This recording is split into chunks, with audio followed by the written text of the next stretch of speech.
2 words, Revo Fitness. Here's a few more. Simple, 24/7, reformer Pilates, body scanners, massage chairs, squat racks, free weights, pin and plate loaded equipment, no lock-in contracts, no bullshit. All of that and more from just $9.69 a week. That's surprisingly affordable. Join now at Revo Fitness Inaloo or download the Revo Fitness app. RevoFitness.com.au or find the Revo Fitness app in the App Store. This podcast was recorded on the land of the Gadigal people of the Eora Nation. Hello and welcome to The Real Story with Joe Hildebrand. Well, it's on or it's off. We don't really know. The election may have been blown off course by Cyclone Alfred. Do you see what I did there? Plus, what's it like to have a bounty on your head put there by the Chinese Communist Party? We're going to speak to someone who is literally on the run from the Chinese government. This is incredible cloak and dagger stuff. He's going to give us some insights onto how these guys operate and what is happening with Donald Trump. Again, we might as well just have this as a permanent. Can we just record that? What the hell is going on with Donald Trump so I don't have to say it every week? Did he just start World War III in the Ukraine? Did he just stop World War III? We're going to get into that as well. All that and heaps more coming up.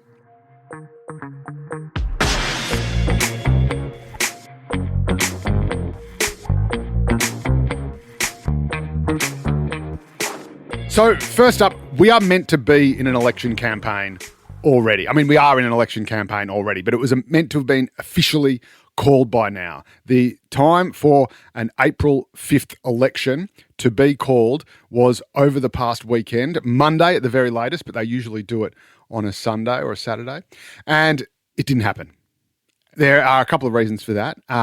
And one of them is the reason it may not happen on April 12, which was the other date that everyone thought. So just to rewind, you heard here that there was a whole bunch of smart money on April 5 being the day of the federal election. Now, this was for a whole bunch of reasons. One, April 12 was meant to be the day, and this would rule out the need for the government to release a budget that it had brought forward for some reason when news was meant to be better, I guess, that a budget that was not going to have good news, that it was going to be a budget in deficit after 2 surpluses. So if you bring the election forward, you don't have to worry about any of that. Parliament doesn't have to go back. And of course, you don't want to have an election in the middle of Easter or Anzac Day or the school holidays, which is all happening in late April. And then you get really right up against it. You get to the end of the government's actual term when they have to call it no matter what. So the idea was that you would call it for April 12, and then some little bright spark said, that's the beginning of Passover. And you know how the Jewish community is already a bit pissed off at you about a few little things, you know, the fire bombings, the synagogues, the torched cars, that sort of stuff. Maybe you don't want to kind of upset them again. And so everyone thought that April 5th was the new day, which has all the benefits of April 12, but with none of the drawbacks. But that didn't happen. And probably the reason it didn't happen is the reason it might not, dare I say, probably won't happen on April the 12th if the prognosis is as bad as it's going to be. And that is, of course, Cyclone Alfred. This is the cyclone, but by the time you're hearing this, we might have a better idea of just how damaging it has been and is going to be. But they were thinking maybe 20,000 people might have to leave their homes or might be affected or inundated by floodwaters one way or the other. And it's hitting the very highly populated, unlike other cyclones which tend to hit further north, hitting the very highly populated southeast corner of Queensland, so Brisbane and the Gold Coast. So it's a very, very potentially dangerous prospect. I think they're thinking it could be a Category 3 by the time it makes landfall. And the Prime Minister and David Crisafulli, the Premier of Queensland, are already up in Queensland warning people to take precautions, sandbag their homes. Footy matches, shows, everything's been rescheduled or called off or sent to other areas. So if that happens, and if that is what is going on over the weekend, I think it would be impossible for the PM to call an election for April 12th. They would basically have to sort of leave the disaster zone and say, sorry, while you're still safeguarding your homes or, you know, you're in that evacuation centre, we're just calling a poll for April 12th. I'm just going to drive to Yarralumla in my taxpayer-funded limousine and call an election because I think that would be the most politically advantageous time for me. So obviously he's not going to do that because he's not a monster. So again, if there's a great big sigh of relief and the cyclone comes and it's just a bit of a stiff wind and, a nice dose of rain, no problem. He can do that. Thank God. Aren't we lucky? The worst is over. It wasn't as bad. We've dodged a bullet. Okay, let's go to the poles, Australia. Aren't you lucky to be alive? But if it is as bad as it is predicted to be, then I'm afraid I just don't see how that happens. And that means that because there's the holidays, because of Anzac Day and Easter, the next likeliest day would be May 3rd. And that is just killing me because I am just waiting for this thing to be called so that I can then be the busiest man in Australia and do all the stuff that I have to do. And it's going to I just want it over and done with, quite frankly.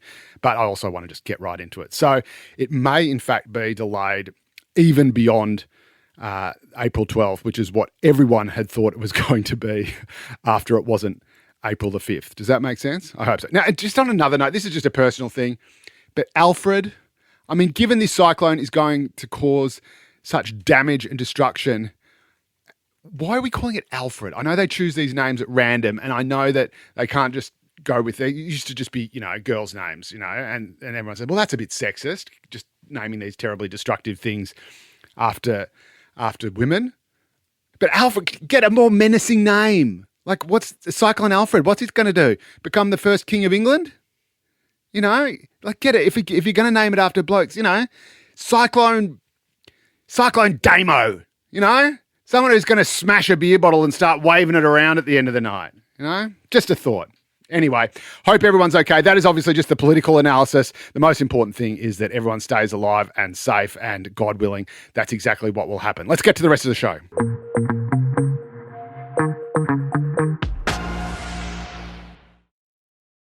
Two words, Revo Fitness. Here's a few more. Simple, 24/7, reformer Pilates, body scanners, massage chairs, squat racks, free weights, pin and plate loaded equipment, no lock-in contracts, no bullshit. All of that and more from just $9.69 a week. That's surprisingly affordable. Join now at Revo Fitness Inaloo or download the Revo Fitness app. RevoFitness.com.au or find the Revo Fitness app in the App Store. Now, as I was coming into Nova Studios to record this today, I bumped into one of my lovely bosses here, Ellie. In fact, she's more than a boss. She's a friend. And not just a friend, but an incredibly intelligent, kind, thoughtful, good-looking, wise, wonderful, kitten-loving friend. I mean, this is the sort of person that you just think, I'm just so lucky to have you in my life. And the fact that she's my boss has nothing to do with that. This is just this is one human being to another just saying, I see a touch of the divine in you. Anyway, she said, Joe, tell me it's going to be okay. I said, tell you what's going to be okay. We got World War III, option A, started by Russia. World War III, option B, started by China. We've got Cyclone Alfred about to rip the bejesus out of southeastern Queensland. We've got a cost of living crisis that still hasn't gone away. We've got, New Zealand's probably up to something and we don't even know about it. I mean, what crisis are you talking about? What do you want to be okay from? And she said, I don't know. I was actually feeling much more cheerful before you mentioned all that. Anyway, let's get straight to the guts of it, which is, of course, World War III, option A. We will be dealing with World War III, option B later in the show, which is what China is doing and why are they sailing warships around the coast of Australia. And I've got something actually quite interesting to say about that as well. But World War III, option A is very much the love child of Vladimir Putin and Volodymyr Zelensky, who is the president of Ukraine. Now, when I say it's the love child of these two, this is not a consensual relationship. This is Vladimir Putin invading. This metaphor is getting way too sexual. But anyway, he invaded Ukraine. Whatever Donald Trump says, whatever the internet says, whatever the conspiracy theories say about it's all Ukraine's fault because they shouldn't have toyed with, joining NATO. Again, I just can't get the analogy out of my head. They flirted with NATO. And now Putin said, no, you are mine. I will invade you. Anyway, that's literally what happened. And Donald Trump, of course, is in the ear of Vladimir Putin, or has the ear of Vladimir Putin, and they're both sort of strong men. They've got similar styles of politics. They clearly have a bit of an affinity with each other. He's had his officials talking to the Russians.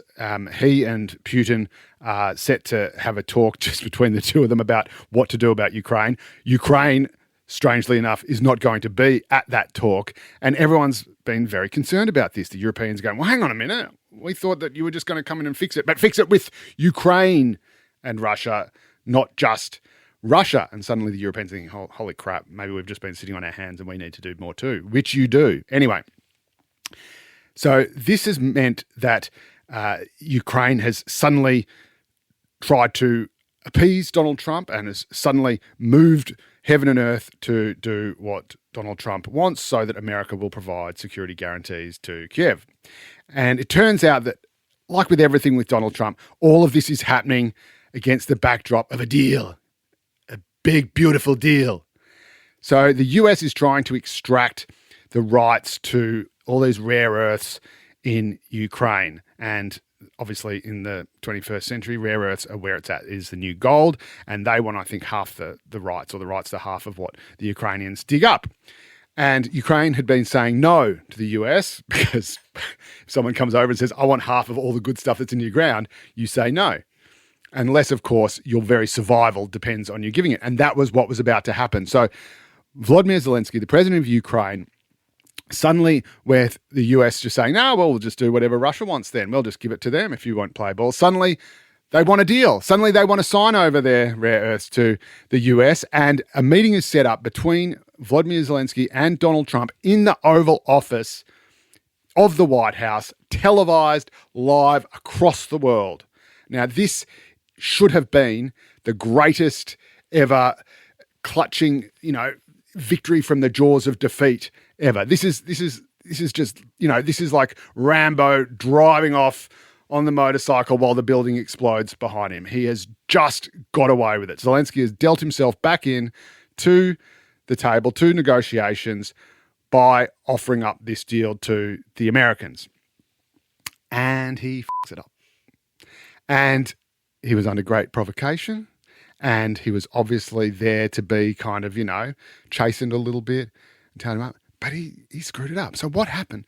He goes in. Firstly, there's reports that he was said, maybe you should wear a suit instead of your sort of trademark figure-hugging, T-shirt and skivvy makes you look like a kind of paramilitary guy, when in fact you're the politician, you're the civilian politician. So, and, maybe Donald would like it. He likes it when people dress up, chuck on a suit. It was reported that this was maybe suggested to him. Maybe it wasn't. Who knows? Anyway, he rocks up in his usual military fatigues. He at least wears sort of long sleeve this time. And he looks pretty cool in them. But again, him looking cool is not the point of this exercise. The point of this exercise is for Donald Trump to look cool, or more importantly, to look like the big guy, the winner, the deal maker who brings people to the table. So he rocks up. Donald Trump immediately, even as he's welcoming him, as he gets out of the car, immediately comments on the fact that he's not wearing a suit and makes a little joke about it, right? That should tell you where things are likely to go. Anyway, he then comes in, they have this conversation that goes for about 40 minutes, and everything's going swimmingly. They're down to the last question. And what happens then is that J.D. Vance, the vice president, chips in and says, we're going to do things differently to Joe Biden. Now, Donald Trump and J.D. Vance hanging shit on Joe Biden is what they are there to do. That is just par for the course. That does not require any intervention. It does not require any comment. That just requires what the comedian Kevin Bridges would say in terms of how to deal with Donald Trump. You just tap him on the shoulder and go, enjoy your night, mate. So just enjoy. Okay, yeah, fine. Say whatever you want about Joe. You don't have to agree. You don't have to disagree. You don't have to argue with it. But Zelensky cannot help himself. And he starts sort of pressing the point. He says, well, how are you going to do diplomacy any different to what Biden did? You trust Vladimir Putin? And what is that actually saying? Well, of course, Vladimir Putin is the bad guy here. Of course, he's evil. He is the aggressor. There is no question about that. But he's also the guy that clearly Donald Trump likes.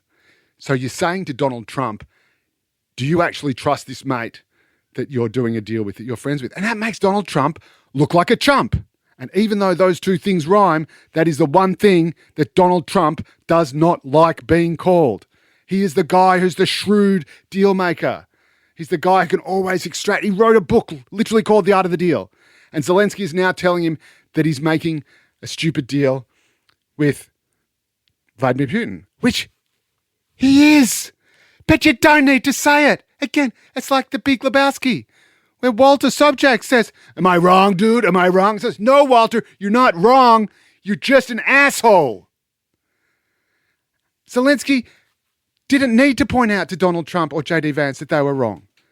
But he can't help but do it. He just implies it by saying, hey, what, you guys are trusting Putin? Why is he there? Again, an American journo, mate of mine, said that apparently he'd been meeting with Democrats on Capitol Hill before the meeting, and they'd been geeing him up, saying, you've got to hold Donald Trump to account, or whatever it was. Now, again, why would you do that? Why, in front of the nation's, the world's cameras, would you try to show up or prove wrong or even argue with the one bloke who could save your country's ass, the one bloke who could save your country's actual existence? You don't do it. You are there just to nod and smile and say thank you. And then, in the words of Oliver Twist, I'm really quoting all the big ones here, "Please, sir, can I have some more?" But of course, they get their hackles up, and then JD Vance says, "Hey, well, you're not being very respectful, are you? You haven't even said thank you once." And of course, next thing you know, it's on like Donkey Kong. Zelensky actually gets booted out of the building. Literally get told, "Nah, out you go. You're not coming back. Come back, like you say to your kids, come back here when you're ready to behave yourself." And he goes off, and all the rest of the world's leaders embrace him and say how much they support him. But none of that matters, of course, because if America doesn't support Ukraine, they can have all the support in the world, literally, from everybody else in the world, and it's not going to be enough to stand up to Russia. And so, next thing you know, the US has actually temporarily suspended aid because Zelensky's gone out and said, "Oh, well, no, the war's not going to be over anytime soon." They say, "Oh, well, he's not ready for peace. We're going to suspend the aid." So they're already doing it. They've already grounded the aid they were going to give to Ukraine. And guess what? Zelensky now says he's ready to make things right. He wants to talk again. And just think how all of this could have been avoided simply by saying and doing nothing.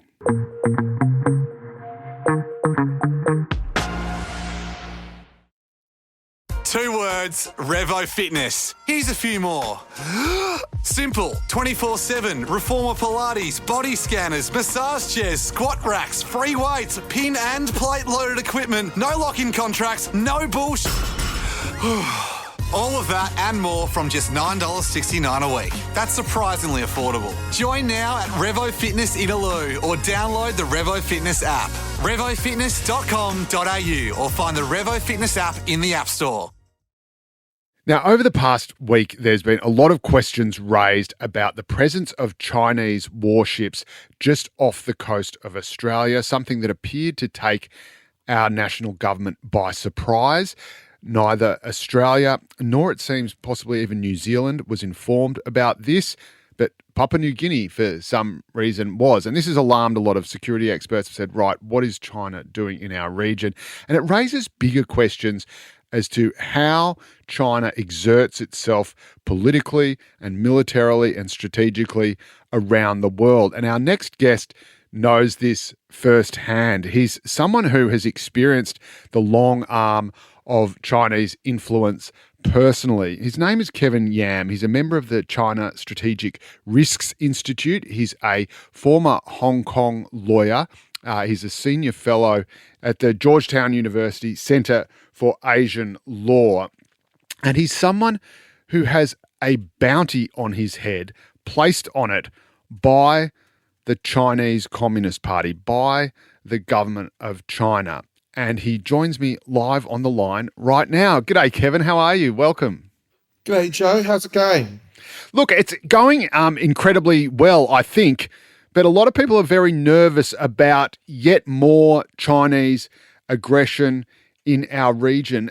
Just before we get into your story, what did you make of the presence of Chinese warships just outside of Australia's economic exclusion zone in the Tasman Sea? I imagine this is something that didn't entirely take you by surprise.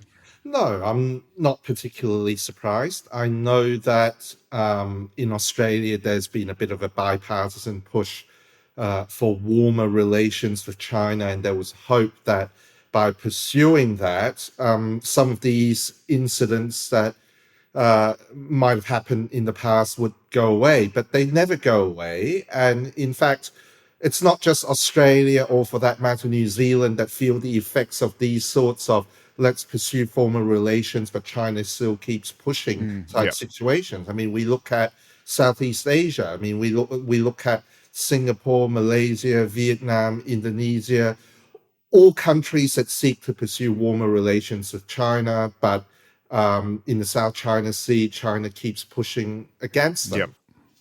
So basically, if you try to appease China, far from China saying, okay, we're friends now, it simply exploits that and uses that to push further and further its own nationalist and internationalist agenda. Well, in short, for China, everything is transactional, right? And so they're not going to take a particularly principled approach. They will say, well, okay, on trade or economic relations, that's one piece, and we've transacted over that for what both you and we consider to be of mutual benefit. But the military side is another piece, territorial claims is another piece, uh, regional influence is another piece. They get negotiated separately. Yep. And you know this obviously firsthand. You were in Hong Kong, you were a Hong Kong resident, you're a lawyer there. That was obviously a piece of territory handed back to China in 1997. For a while, things continue. No, the one country, two systems sort of went along. And then, of course, just recently, over the last few years, China basically let the world know what it really planned for Hong Kong. And you've effectively been on the run since that time. Just talk us through your own personal story. Look, I was born in Hong Kong, but I moved to Australia when I was 10 years old, and I grew up here and did school here, did uni here, and, mad Hawthorn supporter, you name it, really. But after university graduation, I went back to Hong Kong and practiced as a big end of town commercial litigation, regulatory investigations lawyer for nearly 20 years. And then on the side, I was unusually also a democracy and rule of law activist. But for various reasons, including the sort of beginning of the crackdown in Hong Kong by China, I decided to come back in 2022. And after I came back, I continued to speak out on Hong Kong issues. I've met with Australian politicians, the foreign minister. I've testified before the US Congress. And for my sins, they said I'm colluding with foreign forces. Even though as an Australian citizen, I'm lobbying my own politicians, Yeah, right? that's right. Yeah. But they say that that's collusion with foreign forces, and they put a $200,000 bounty over my head. Wow. So now I think you are the first guest on this show who actually has a bounty on their head. Talk us through, is that anyone who can detain you, deliver you to Chinese authorities gets $200,000? How does that actually work? Well, I have no idea how they structure their payouts. That's probably a question that anyone thinking about it should go and They're not ask, replying to my emails, Chinese so I'm not sure how authorities. it works either. Yeah, so, but look, I mean, we are where we are. And for me, I live in Australia. Australia is a democracy. And as far as I'm concerned, I continue to go to the cricket during the summer and watch Hawthorn Football Club win during the winter. And how does it affect you? I mean, it must affect you psychologically. It must, does that weigh heavily on your shoulders, or is it something that you just try not to think about? And as you say, just carry on your life, go to the footy, keep doing your work. How does it feel? Look, I'd be lying, or as teenagers nowadays would like to say, I'm not going to lie. And the reality is obviously it weighs on you, and you do have to think very carefully about some aspects of your life. So, for example, there are very few places in Asia that I can visit.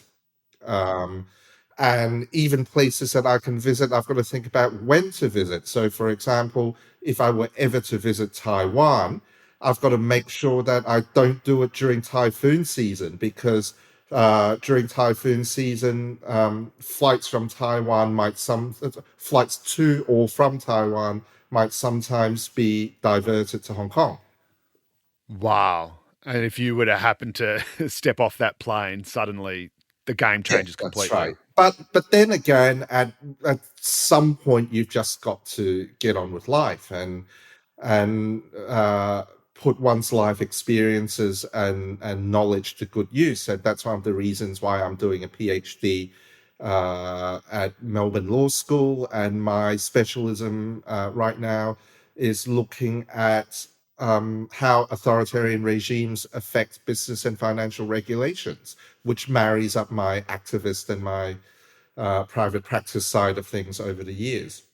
It's incredibly courageous, the fact that you're under so much pressure, you have this very real live threat hanging over your head, and yet it's just driving you to do this sort of work even more. I mean, that's incredibly gutsy of you. I want to just talk to you about, I suppose, the way, because this is part of the modus operandi that the CCP has to put enormous psychological and mental pressure on people. We know that they will often, use, I suppose, soft pressure on expat communities who might have family still back in China, and that they have no compunction about leveraging that and saying, are you sure you really want to speak out about this when you've got, grandma still back at home? And the other interesting thing, and this seemed to me really particular and deliberate, that China alerted PNG to the presence of its warships doing military exercises with live rounds off the east coast of Australia in the Tasman Sea, and yet didn't alert Australia and New Zealand. That obviously does not happen accidentally. That is sending a very, very clear message to Australia that we are going to tell, basically a tiny Pacific backwater like PNG, everything we're doing off your coast, and we're not going to tell you. That seems to me a very deliberate mind game to accompany the war games that are going on just off our coast. Now, it may or may not be a mind game, but what's very clear, I think, is that it's part of the PRC's influence operations across the Pacific. So, by doing things like this, what they're trying to tell Pacific countries like the PNG is that, look, for a long time you've been neglected by Western countries, but now we treat you guys as being even more important than these white Western guys. Look at how we roll out the red carpet for you. Yes, absolutely. And we've seen obviously them doing it in the Solomon Islands. Right. I think Fiji has also gotten a bit of attention recently. How much of a threat do you think?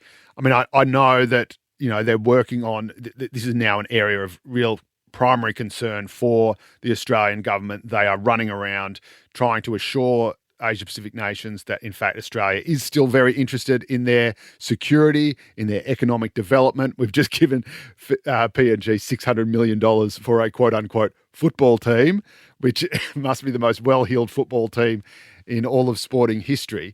How much of a threat do you think it is that these nations will flip to China and will start sort of, parking Chinese warships in their Chinese-funded ports? I would think that the threat is greater than we would like, but perhaps less than we think. Because on the one hand, wishful thinking would be that, these Pacific nations have strong historical ties with Australia and its allies, and therefore it's very hard to break those relationships. I think that's wishful thinking. But on the other hand, if we look at Pacific Island governments, there's been a history of political leaders that deal with things in a very transactional basis, not Yes. dissimilar to the Chinese. That's And right. That's so, right. in that So they can be sense, bought. yeah, but then you can say that. But on the other hand, you can also say, well, they can be flipped back again. That's right. So they're not going to be So, ideologically loyal to China. yeah, It's they're whoever gives not. them the biggest deal, Yeah. the best deal. So we've got increasingly, I suspect, we've got to think of our region as one where our hitherto friends and allies are going to be driven by their immediate interests and what's in it for them, and understandably so on one level. And that they'll neither quite be our forever friends or forever enemies. And on the sort of bigger international picture, even as we speak now, there seems to be escalating tensions between China and the US. We know that Donald Trump is prepared to launch a trade war against China and is doing that. China is responding, saying it's prepared for any kind of war, and it will. And it is never going to back down. Obviously, this is what it is going to say. How real do you think the prospect is? Any kind of armed conflict between these two powers? More likely, I imagine, as a sort of proxy war over something like Taiwan, or, I mean, how worried are you about things escalating? I'm very concerned because I feel that what the US is doing with Europe allows China and its allies, Russia, to say, well, hey, let's open up two fronts here.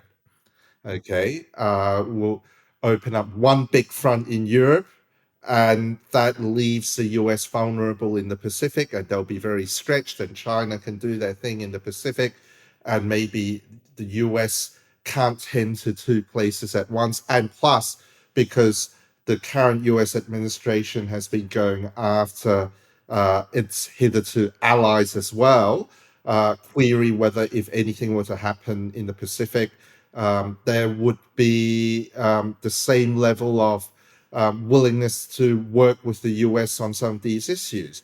Worse still, and at a more fundamental level, what we've witnessed in the last week in relation to Ukraine, I know just looking at Chinese language social media, that a lot of Taiwanese are very nervous about the US's intentions when it comes to what would happen to Taiwan if China were to invade. There you go. Yeah, likewise. And just finally, Kevin, what do you think is the best strategy for Australia to adopt in dealing with China? Do we need to be stronger, or do we need to accept that these are things we are just going to have to tolerate? Do we hopefully wait for their economy to slow down or their population bubble to burst? How do we face this threat? How do we deal with it? There are different levels in relation to all of this. On the economic front, I know that there's been a lot of talk about diversification away from China and how easy or hard it might be. The reality is that whether or not China is a threat, diversification is inevitable because the Chinese economy is going through a structural slowdown. Whether they're a friend or a foe, if they can no longer afford to buy your stuff, you've got to find other customers. Yeah. Right. Hello, India. On the more sort of security side of things, I guess what Australia needs to do would be a little bit like what, say, owners of nightclubs need to do when they deal with organized crime that want to extract stuff out of them in terms of security consultancy agreements and the like, right? That's right. You've got to the world's full of nasty people. You can't say, oh, I'm never going to deal with them, but you've got to be very clear-eyed about what they are, like a nightclub owner would be about, what gangs they're dealing with, right? Treat China like, treat the Chinese Communist Party like the mafia. Sometimes you can't avoid them, but always be very wary of them. That is a very, very strong and wise piece of advice. Kevin Yam, I could talk with you forever about this, but we have to go. Thank you so much for joining us. Thank you. And that's all we have time for this week. Thank you so much for your company, as always. God, I love it. God, I love you. Always having a good time. I know you are too. I know you're just there listening going, oh, this is awesome. If you'd like to express that in another way, you can always leave us a rating. You can leave us a review. You can no longer access me on any form of social media. I've basically been hacked within an inch of my life. I don't know where I am or what I'm doing. I don't know my password for my Facebook. Can't get into my Instagram account. I look at Twitter, but that's only for the lols. But you can send us an email at therealstory@novapodcast.com.au. And of course, you can read me in all the News Corp mastheads around the country every Monday and every Saturday. Leave a comment there if you want, and I'll say hello. And you can always just come back and listen to me next week, and we can commune there. See you then. Am I wrong? No, you're not wrong. Am I wrong? You're not wrong, Walter. You're just an asshole. Okay, then. 2 words, Revo Fitness. Here's a few more. Simple, 24/7, Reformer Pilates, body scanners, massage chairs, squat racks, free weights, pin and plate loaded equipment, no lock-in contracts, no bullshit. All of that and more from just $9.69 a week. That's surprisingly affordable. Join now at Revo Fitness Inaloo or download the Revo Fitness app. RevoFitness.com.au or find the Revo Fitness app in the App Store.